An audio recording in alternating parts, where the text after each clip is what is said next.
बिस्मिल्लाहिर्रहमानिर्रहीम अस्सलाम वालेकुम। मौजूदा हुकूमत 1 महीने के लिए बाकी है, लेकिन तहरीक इंसाफ के खिलाफ एक बड़ा मंसूबा सामने आया है। सरदार लतीफ खोसा ने उस मंसूबे को किस तरह उड़ा के रख दिया है, इसकी तफसील आपके सामने रखनी है। खान आज इन एक्शन हुए हैं, परवेज खटक को फारग किया गया है, क्यों किया गया है, इस पर भी बात करेंगे। एक शख्स ने खुदकुशी की है, लेकिन रावलपिंडी और इस्लामाबाद पर यह खुदकुशी भारी है और पूरा इस वक्त जो लोग हैं वो सदमे में है। वजह क्या है वो भी आपको बतानी है और उम्मीद करूंगा कि आप समाप्त करेंगे और अपने कीमती फीडबैक से जरूर आगाह करेंगे।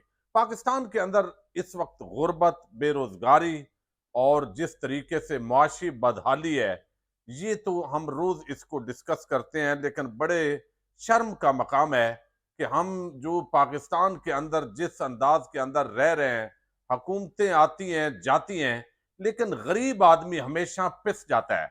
कुछ ऐसी कर्जा एप्स हैं जो बाकायदा तौर पर लोगों को कर्जे देती हैं, लेकिन बाद अज़ां इतना शरा सूद होता है कि उस बंदे के ऊपर जो है वो इतना बर्डन होता है, वो अदा नहीं कर पाता। यही एक इसी तरह की कहानी इस मसूद अहमद की है, जो रावलपिंडी से ताल्लुक रखता है, जिसके 2 बच्चे हैं, बीवी है, और वो इन्हीं कर्जा ऐप से वो पैसे लेता है। और एक ऐप से जब उसने 13,000 लिए तो चंद माह के अंदर वो 1 लाख हो जाते हैं। फिर दूसरे ऐप से उसने कुछ पैसे लिए, वो 7 लाख तक चले जाते हैं।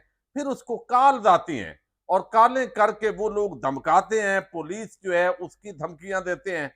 और ये जो पता चलता है कि पाकिस्तान के अंदर ये इतना बड़े लेवल का कारोबार है, चूंकि यहाँ कुछ भी पाकिस्तान के अंदर गैर कानूनी धंधा हो तो इतना कमजोर, अपाज और निकम्मा निजाम है कि आप हर जगह पे थोड़ा थोड़ा पैसा लगाएं और जिस तरह चाहें अवाम के साथ खेलें। अब ये पूरे पाकिस्तान जो है उसके लिए एक बड़ा इम्तिहान है जो उन्होंने आज जिस अंदाज के अंदर ये एप्स काम कर रही हैं, और ये काम और धंधा जारी रहेगा।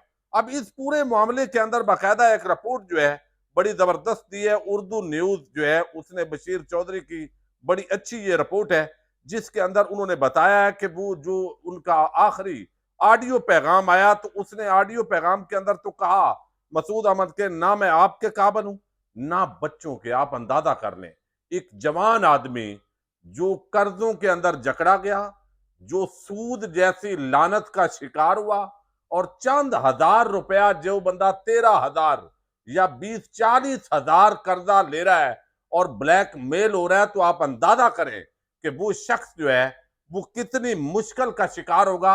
6 महीने पहले उसकी नौकरी खत्म हुई, बेरोजगार हुआ, और मौजूदा हुकूमत के आते हुए तो एंड हो गया है। यानी वहां पर अब उसको उसने जो अल्फाज कहे, वो मैं समझता हूं हमारी सब की, ये हमारे ऊपर जिम्मेदारी है इज्तमाई। हम सब मुलजम हैं, हम सब मुजरम हैं। उसके अंदर वो कहते हैं, ना मैं आपके काबिल हूं और ना बच्चों के, कोई और ऑप्शन नहीं, मुझे माफ कर देना। बहुत सारे लोगों के पैसे देने हैं सूद के, इन्होंने मेरा जीना हराम किया हुआ है। मौत के बाद मेरा मोबाइल 1 माह तक बंद रखना, बाद में सिमें निकाल कर मेरे बेटे को दे देना। अब वो मसूद अहमद जो है वो खुदकुशी कर गया है।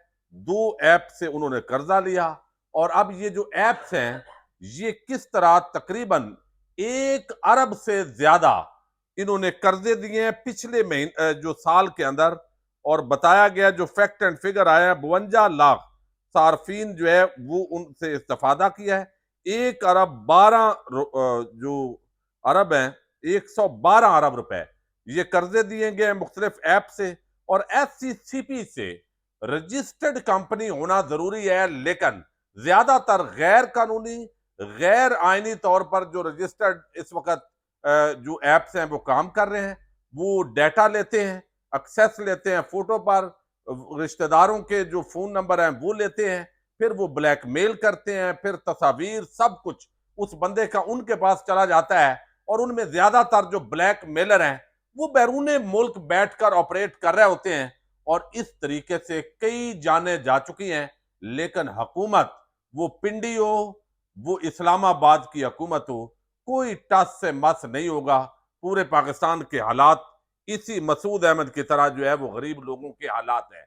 दूसरी तरफ अब हम सियासी खबरों पर आते हैं, और वो आपको इल्म है कि परवेज खटक, जब जहांगीर तरीन का ये ग्रुप खत्म हुआ और इसका कोई इफेक्ट नहीं है, ओवरऑल इलेक्टेबल हैं लेकिन लोग जाने से शर्मा रहे हैं, बयानिया है कोई नहीं, अवाम के अंदर नफरत की अलामत बन चुके हैं। तो अब आज जाली किस्म के चंद लोग वहां पे आए, उनको झंडा दिया जा रहा था और सब कुछ मसनूई लग रहा था। हमारी जो फरदौस आपा है, वो बेचारी, उन्होंने बहुत कोशिश की लेकिन उनको कोई संजीदा नहीं लेता। अब जो है वो परवेज खटक साहब को शोकाज नोटिस जारी किया गया था जब पता चला कि वो खैबर पख्तूनख्वा के अंदर कुछ ऐसे लोगों से राबता कर रहे हैं जो MNA MPA साबक और तहरीक इंसाफ से ताल्लुक रखते हैं, और वो एक नई जमात बनाएंगे। तो अब उन्होंने प्रेस कॉन्फ्रेंस भी कर दी थी, तहरीक इंसाफ से अलहदगी का ऐलान भी कर दिया था, तो उनको शोकाज नोटिस जारी किया गया लेकिन उसका उन्होंने जवाब नहीं दिया। अब आज उस बुनियाद पर उनको तहरीक इंसाफ से बाज़ाब्ता तौर पर खारिज कर दिया गया है, उनकी रुकनीत खत्म कर दी गई है और परवेज खटक अब तहरीक इंसाफ का हिस्सा नहीं है। और उनका जो गुब्बारा बनाया गया था कि वो बहुत बड़ा ग्रुप बनाएंगे, बहुत बड़ी सियासी जमात बनाएंगे, अब वो भी तकरीबन फट चुका है और कोई इंपैक्ट नहीं पड़ेगा अगर दो चार बंदों को लेकर वो ये काम कर भी पाएंगे। अब हुकूमत ने एक नया प्लान बनाया जिसका आज जो है वो इजहार हुआ है, और वो ये कि एक तो शहबाज शरीफ ने कहा कि अगले इलेक्शन में अवाम जिस भी मुहिब्बे वतन पार्टी को इलेक्ट करेगी हम उसको तस्लीम करेंगे। यानी खुद सारे जो लुटेरे, मनी लॉन्ड्रिंग करने वाले, वो सारे जाली बैंक अकाउंट्स के धंधे करने वाले और जिन पर बाकायदा जो है वो रिपोर्ट्स हैं, बहुत कुछ है, वो अपने आप का ऐलान तो मुहिब्बे वतन के तौर पे कर रहे हैं और गद्दार के तौर पे वो जिक्र कर रहे हैं तहरीक इंसाफ को। ये नहीं, अगर तहरीक इंसाफ हुई और जीत गई तो हम उसको तस्लीम नहीं करेंगे, इसका दूसरा माना तो ये बनता है। लेकिन ये हालात हैं इनके, अभी भी अगर है। अब दूसरी तरफ जो है वो हुकूमत का प्लान ये है कि इस महीने के अंदर हम एक कानून लेकर आए और उस कानून के अंदर 9 मई की वाकयात की आड़ में हम जो है तहरीक इंसाफ पर पाबंदी लगा दें। लिहाजा जाते ही अपने जो सियासी मुखालफिन है, मुखालफ जमात है, उसको कुचल दें और हम गद्दार वतन और ये सारी चीजें आप देख रहे हैं पिछले 2-3 दिनों से, वो जावेद लतीफ हूं, वो राना सनाउल्लाह और अब जो है शहबाज शरीफ, और आगे जो है ये एक प्लान नजर आ रहा है। अब इसके अंदर अगर ताकतवर हल्के इसको तस्लीम करते हैं तो मैं समझता हूं ये पाकिस्तान के ऊपर एक और जुल्म होगा, जैसे और बहुत सारे जुल्म किए जा रहे हैं। अब यहां पर जो है सरदार लतीफ खोसा ने, ये हालांकि आपको इल्म है एतजाज हसन लतीफ खोसा, उनके खिलाफ जरदारी साहब ने प्रेस कॉन्फ्रेंस भी करवाई पीपल्स पार्टी के अंदर, लेकिन पुराने रहनुमा है, उनको अंदाजा है कि वर्कर्स का रद्द अमल आएगा। तो अब ये बहरहाल आइन और कानून के साथ खड़े हैं, ये अप्रिशिएट करना इनको बनता है कि पीपल्स पार्टी में होने के बावजूद इन्होंने जो है वो तहरीक इंसाफ के बयानिए को और जो सही बातें थी उनको सपोर्ट किया है। अब ये सरदार लतीफ खोसा कहते हैं इस पूरे मामले पर कि जमहूरियत की फिक्र थी तो 14 मई को इलेक्शन क्यों नहीं कराया गया। सुप्रीम कोर्ट की भी तौहीन की गई और आज तक इलेक्शन नहीं करवाए गए। सुप्रीम कोर्ट का 14 मई का फैसला अपनी जगह मौजूद है, बात सीधी है कि हुकूमत की जानब से तौहीन अदालत की गई है। सुप्रीम कोर्ट के हुक्म के मुताबिक न्यायालय ताहयात है, न्यायालय मुद्दत के लिए 62(1)(f) में आईनी तरमीम करनी पड़ेगी। सुप्रीम कोर्ट का फैसला है नवाज शरीफ पार्टी सदारत नहीं कर सकती। सुप्रीम कोर्ट हुक्म के मुताबिक नवाज शरीफ आएंगे और जेल जाएंगे। पाकिस्तान की तारीख में मौजूदा दौर जमहूरियत में बदतरीन दौर होगा। मौजूदा हुकूमत का दौर बदतरीन दौर के तौर पर याद रखा जाएगा। इस हुकूमत ने अदालतों की तस्दीक की है। एक ही पार्टी है जो सब इकदाम कर रही है, जिसका नाम नून लीग है। सारी वजारतें मुस्लिम लीग नून के पास है। यहां पर खोसा साहब ने डंडी मारी है क्योंकि पीपल्स पार्टी के साथ उनका ताल्लुक है। हालांकि जरदारी बिलावल इस जुल्म के अंदर, इस गैर इंसानी जो हथकंडे इस्तेमाल हो रहे हैं, इस वक्त जो बदमाशी हो रही है, उसके अंदर बाकायदा क्राइम पार्टनर है। ये पूरी कौम देख रही है और सिंध के अंदर भी इसी तरह का काम हो रहा है मुखालफिन के साथ, तो लिहाजा ये क्राइम पार्टनर है। बहरहाल इतना उन्होंने एज दिया है अपनी पार्टी को।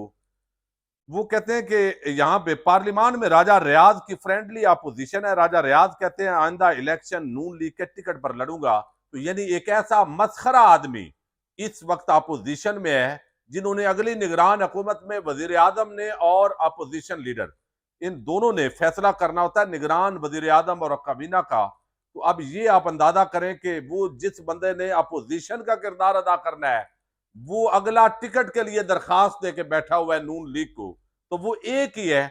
अब ये तो सबसे बड़ा मजाक है, किसी पार्टी पर पाबंदी लगाने के लिए आइन में तरमीम करना होगी। अब ये एक बड़ा आइनी नुक्ता है कि नून लीग का जो बगैर मनसूबा है वो पाया तकमील को नहीं पहुंचेगा, चूंकि किसी पार्टी पर पाबंदी लगाने के लिए आपको आइन में तरमीम करना पड़ेगी, जो कि इस वक्त 2/3 अक्सरियत नहीं है, लिहाजा तरमीम नहीं हो सकती। 12 अगस्त को मौजूदा हुकूमत की मुद्दत खत्म हो रही है। कुछ लोग कहते हैं कि असम्बली 10 या 11 अगस्त को तहलूल होगी, ताकि एक महीना जो है वो मजीद मिल जाए। तो ये कम अज कम जो पूरा एक प्लान है, ये उन्होंने बताया कि इसका कोई फायदा कानूनी और आईनी तौर पर नहीं है। लेकिन दूसरी तरफ जो इस्लामाबाद हाई कोर्ट के अंदर तोशा खाना केस की दरखास्त स्टे के लिए अप्लाई किया हुआ है, सेशन कोर्ट के फैसले के खिलाफ जो जज दिलावर खान है, जिनको जल्दी फैसला करना है इमरान खान के खिलाफ बगैर, अब कल की जो काज लिस्ट जारी हुई है अभी अदालत की, उसमें इमरान खान का केस नहीं है। और अगर नहीं है तो 11:30 बजे तक जज ने टाइम दिया हुआ है, उसके बाद ट्रायल का आगाज हो जाएगा। तो बगैर इस वक्त जो है वो इमरान खान को जल्दी सजा देनी है, इसी एजेंडे पर अमल दरामद होते हुए नजर आ रहा है। देखते हैं कि इस पूरे मामले का क्या ड्राफ्ट सीन होता है। इजाजत दीजिएगा, अल्लाह हाफिज।